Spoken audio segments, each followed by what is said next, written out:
Okay, we're ready to move on to the leads for this ZZ Top tune. It sure got cold after the rain fell. Sure got cold after the rain. My goal here at first is going to be to give you something as simple as possible so that you can start playing leads to this. There's kind of quite a few different approaches that we could take, but let's start really simple. If you remember when we did our diagonal pentatonics, we had something that we called home plate, and it's right here. We're in the key of A, so we're going to look at an A minor pentatonic, but we're not going to stick strictly with the A minor pentatonic, but we're going to start by looking at that.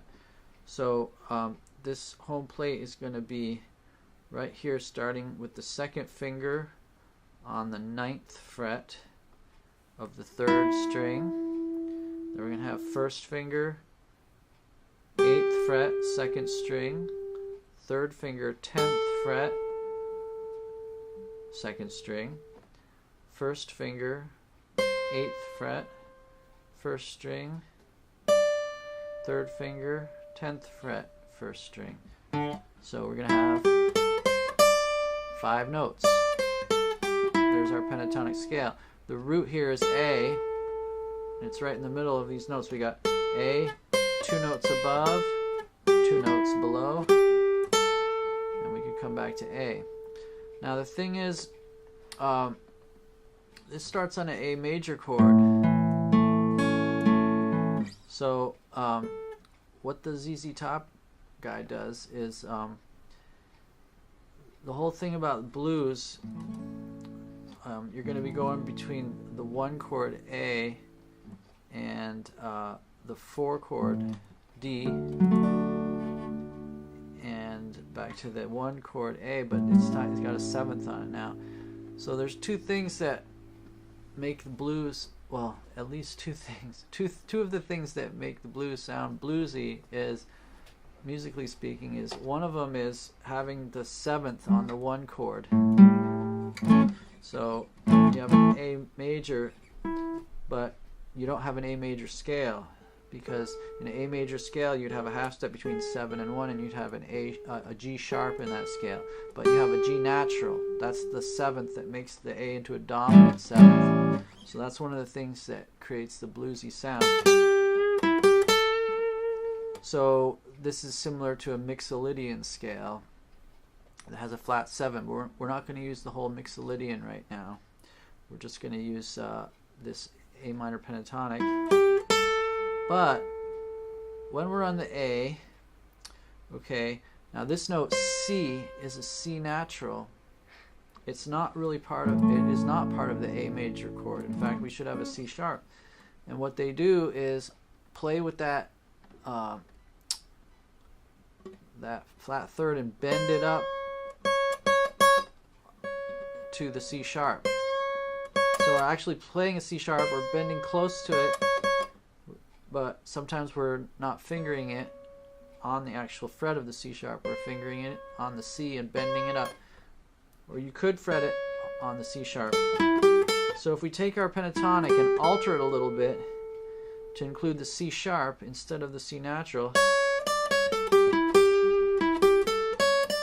we got those 5 notes. Okay, it's almost like an A minor pentatonic, but the C on the 8th fret of the 1st string is being replaced by the C sharp on the 9th fret, or better yet, we'll bend to that C sharp.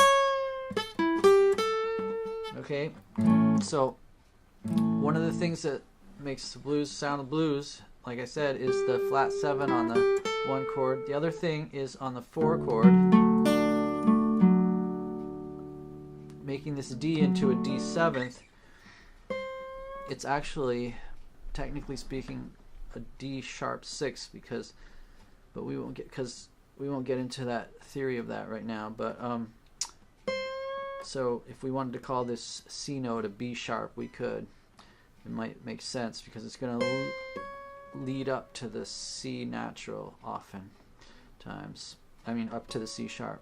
from the C natural to the C sharp. In other words, B sharp to C sharp.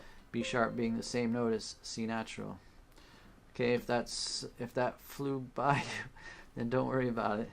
Just get the sound of it. So what the ZZ Top guy does, he plays with that C sharp transition a lot, and when you're on the D, you're going to want the C natural, and then when you're on either of the A's, either the A or the A7, you're going to want the C sharp. And you can hear him bending from one to the other and releasing as the chord changes. So what we're going to do right now is we're just going to try a little jam on the first part of this tune. We're just going to use these 5 notes, 1, 2, 3, and then either a C natural or a C sharp. So we got really 6 notes, but we're not going to use all 6 at one time. Let me review that again. So when you're on the A's, you're going to want the C sharp, either fretted or bent to. When you're on the D, you're going to want the C natural. You could give it a little bluesy bend there, not quite up to the C sharp. And then on the A7, you're back to the C sharp again. Okay, so let's take a listen to what that might sound like. I'm going to try to keep just within these few notes. It's not going to give me a lot of movement to my lead, but just to get the hang of it. Okay, here we go.